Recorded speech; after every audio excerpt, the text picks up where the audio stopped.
Olá, pessoal, eu sou a Verônica. Olá, eu sou a Daiane. Somos duas apaixonadas por tecnologias na educação. E o objetivo desse canal é fornecer aos educadores conteúdos relevantes para o uso inteligente das tecnologias. Sejam todos muito bem-vindos a mais um vídeo aqui do Inove. E hoje nós temos um convidado especial aqui no canal que vai falar para a gente um pouco sobre Design Thinking. Provavelmente você já ouviu falar em Design Thinking, mas será que você sabe quais são as etapas para colocá-lo em prática? Como um educador pode fazer o uso do Design Thinking? Enfim, nós vamos falar um pouco sobre isso e trazer alguns exemplos que podem ser adaptados aqui à nossa e à sua realidade.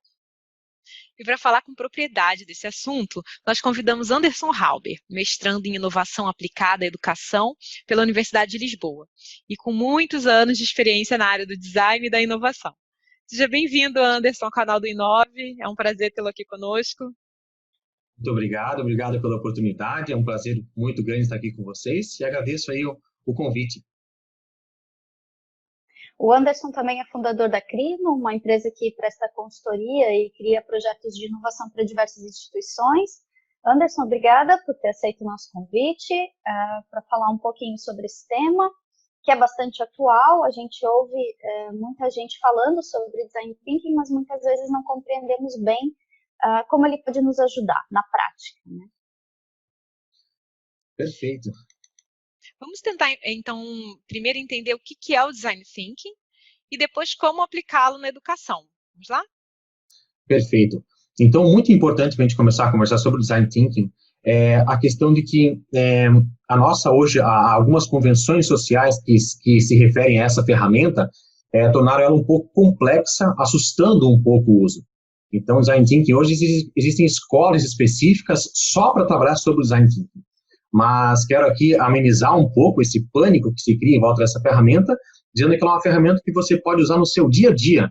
E, a propósito, parece que existe há pouco tempo o Design Thinking, mas ele sempre acompanhou a evolução da humanidade, o Design Thinking, porque é basicamente você desenhar o seu raciocínio para você encontrar a solução para problemas específicos. Então, o design, ele sempre esteve presente na nossa vida desde o início da história da humanidade. A questão é que agora ele vem numa fase aí muito grande de reformulação, foram colocadas várias ferramentas para você conseguir realmente aplicar o design para resolver problemas mais complexos. Uhum. Perfeito. Pelo que você disse até agora, o design thinking pode ser aplicado em diversos contextos, né? Na educação, na sala de aula, no planejamento, é possível aplicar o design thinking? Porque eu estou pensando no momento atual, né? Por exemplo, pandemia, isolamento, aulas à distância, as escolas tendo que se adaptar de uma hora para outra a um modelo que não estavam habituados, os professores sendo pegos de surpresa com a necessidade de dar uma aula à distância sem nunca ter feito isso, muitas vezes, sem nem conhecer a plataforma que precisa ser utilizado. Como o Design Thinking pode colaborar com os educadores nesse sentido? Não. Porque a gente tem visto, Anderson, que as disciplinas que têm enfrentado maior dificuldade com as aulas à distância são as de caráter mais prático, como educação física, química, biologia, física. E nessas aulas, os professores quando aconteciam nas escolas, os professores podiam levar os alunos ao laboratório, ao pátio, né, para aulas práticas, mas agora o que eles vão fazer? Como desenvolver, por exemplo, uma aula de educação física à distância, de maneira a não ficar apenas na história de um determinado conteúdo, ou nas regras de um esporte, ou ainda só uma repetição mecânica de exercícios? Como o professor pode utilizar o design thinking? Perfeito. Só para vocês terem uma ideia, juntando a fala da Daiane e a fala da Verônica, nós já estamos fazendo o design thinking. Só que de uma forma fora de uma metodologia e de uma forma natural. Conforme eu falei, o design thinking nos acompanha desde sempre. Então, nós acabamos de fazer uma parte do design thinking que muitas pessoas fazem. A questão é que muitas vezes não estão sabendo o que estão fazendo. E ter o conhecimento da ferramenta, algo que me encantou no design thinking, é que muitas vezes quando eu me deparava com problemas, eu já estava fazendo o desenho da solução na minha cabeça. E quando eu conheci o design thinking, eu falei, pô, tem uma ferramenta que me ajuda a lapidar o meu raciocínio. Então, o design thinking ele ajuda muito na resolução de problemas, ele é basicamente para a resolução de problemas. E agora, mais do que nunca, porque nos deparamos com uma pandemia e o contexto educacional foi gravemente afetado, porque depende muito de questão presencial e justamente foi colocada a questão da distância, automaticamente nos deparamos com muitos problemas. E quando você se depara com muitos problemas em todas as esferas do contexto educacional, seja pais, professores, gestão, comunidade escolar, todo mundo começa a pensar. E isso é design thinking. Isso é você com um problema, você começar a pensar. A questão é você colocar isso dentro de organização para você começar a pensar, certo? Então, independente do problema que você tenha no contexto escolar, é uma questão de você organizar de acordo com o design. O design thinking, ele já passou por várias reformulações, com frequência aparecem novos blocos, novas ferramentas dentro dos blocos, mas basicamente o design thinking é composto por 6 blocos, certo? Quando você se depara com um problema. Então, quando você se depara com um problema, a primeira etapa do design thinking é a empatia. A empatia é uma palavra bem batida, mas é importante para quem não sabe o que é fundamental que saiba, para quem já sabe, ótimo. Então, a empatia, de uma forma bem genérica falando, é você conseguir entender o que está acontecendo no problema. Então, no caso da educação física, por exemplo, certo? É realmente parar e começar a pensar qual que é o real problema que está acontecendo agora. É a distância em relação a estar tendo aulas práticas? Qual que é o real problema? Isso é empatia, você estudar aquele contexto todo de como era a educação física e como ela é agora. Começar a levantar as questões, entrevistar alunos, entrevistar professores, entrevistar direção escolar, para verificar o que está acontecendo, qual é o problema que agora tem no contexto da educação física, certo? Não a pessoa sair simplesmente achando que é as coisas. Primeiro faz um levantamento, entende o que é. Essa fase da empatia é a fase inicial do design thinking e é muito importante. Ok, levantamos as etapas, entendemos o que está acontecendo, quais são os problemas, quais são as dores, o que está doendo nesse momento. É muito importante usar a palavra dor, tá? O que dói nesse momento? Onde que machucou na educação física, no caso? Isso vale para tudo, tá, pessoal? Vale desde a limpeza da escola até a gestão. Nós estamos falando aqui no caso da educação física. Passando da fase da empatia, Anderson, o que seriam essas dores? Desculpa interromper. O que seriam essas dores? A questão da dor é justamente assim, quando a gente fala também no contexto da inovação e da criatividade, a gente, apenas para ficar mais claro, a gente substitui a palavra problema por dor. Então, no contexto da educação física, onde que está doendo ali na questão da prática da educação física, sabe? Dói eu não poder dar aula prática de educação física, a gente só fala que é uma dor, entende? É uma questão figurada de poder mostrar o problema, certo? Passando por essa fase de empatia, nós vamos para uma segunda etapa, que é a definição. Ok, nós temos aqui o problema, agora vamos pegar e vamos conversar sobre o que foi analisado nesse contexto da empatia. Então, vamos definir realmente qual é a dor, aonde que está doendo de verdade nessa parte da educação física. Então, imagine que o maior problema é eu não poder fazer a aula prática, certo?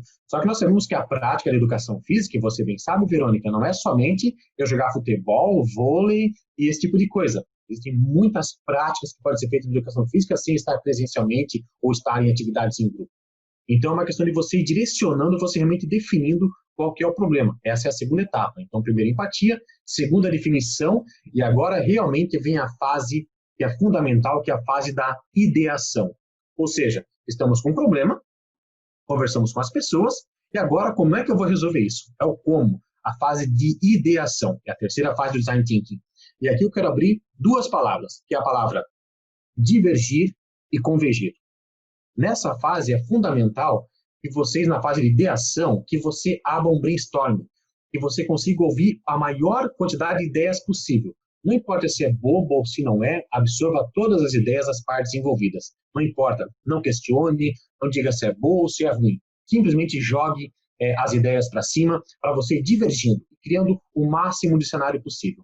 Depois que você criou desse cenário, desculpa, Verônica, pode ir? Não, eu ia dizer justamente que é interessante, porque para quem não está familiarizado, né, ou não conhece o brainstorming, é uma técnica utilizada para propor soluções a um problema específico. E ele consiste numa reunião, né, que a gente também chama de tempestade de ideias, e os participantes devem ter liberdade de expor suas sugestões e debater sobre as contribuições dos colegas, não é isso? Exatamente, Bê, exatamente isso. E consegue também ouvir todas as partes envolvidas. Aquele que é mais tímido pode ter uma ótima ideia, e ele não consegue se manifestar com medo de que ele divergiu e já queiram convergir a ideia dele.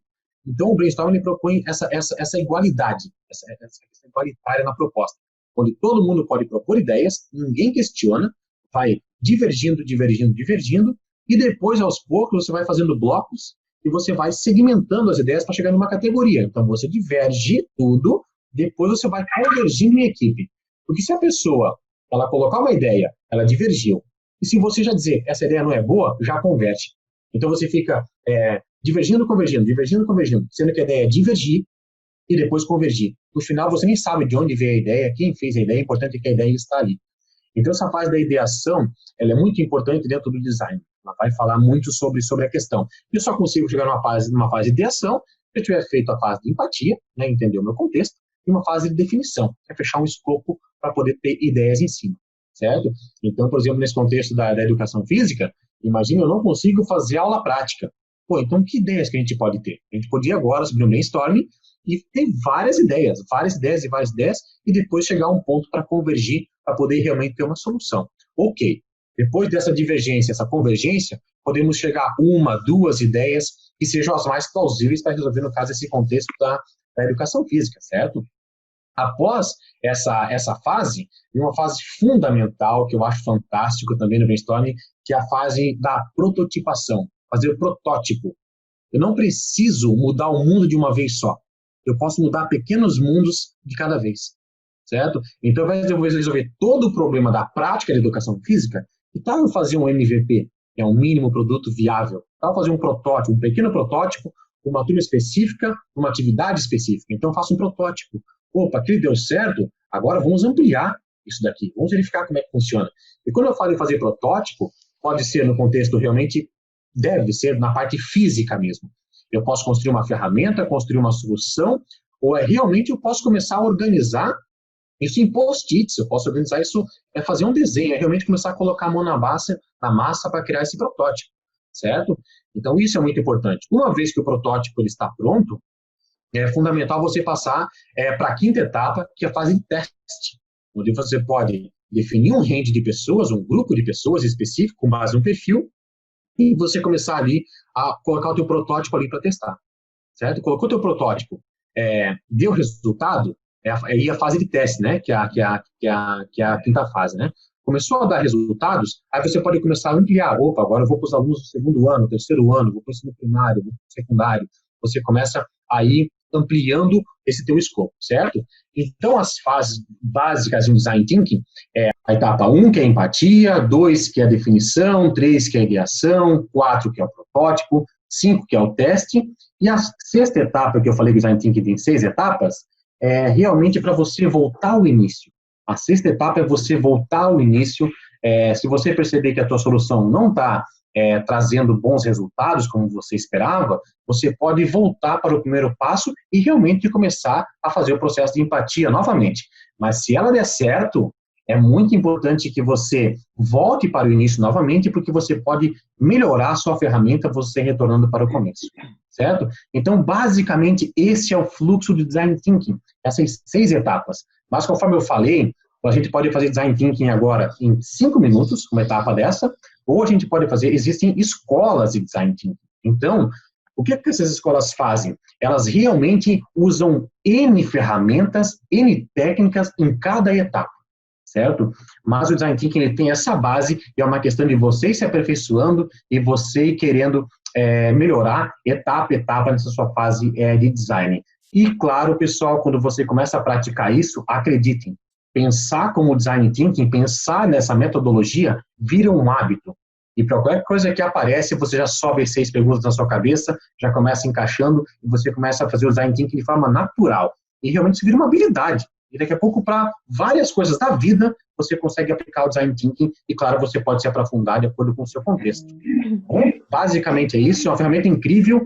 Pedir para todos que estão assistindo esse vídeo, deem uma chance para desenvolver esse hábito na sua vida, porque vai ajudar muito a resolver os problemas. E, mais uma vez, aqui, parabenizar. Muito interessante o canal está trazendo essa abordagem para o contexto educacional, tá, meninas? Parabéns mesmo. Muito interessante. É legal porque fala-se tanto, né, de Design Thinking e muitas vezes nós não sabemos de fato do que se trata o Design Thinking e nem como aplicar e qual é a sua importância, enfim. Foi muito legal ter você aqui conosco. Muito obrigada pela participação. Obrigada, Anderson, pela sua participação. Eu espero que o pessoal aí de casa tenha gostado e que consiga colocar em prática tudo que o Anderson explicou e falou aqui com a gente hoje. E se vocês gostaram desse vídeo, deixa o like, não esqueça de se inscrever no canal, ativa as notificações, ativa o sininho aqui embaixo porque toda semana tem vídeo novo aqui no canal. Tchau, tchau, até mais. Obrigada, Anderson. Obrigado. Tchau, até mais.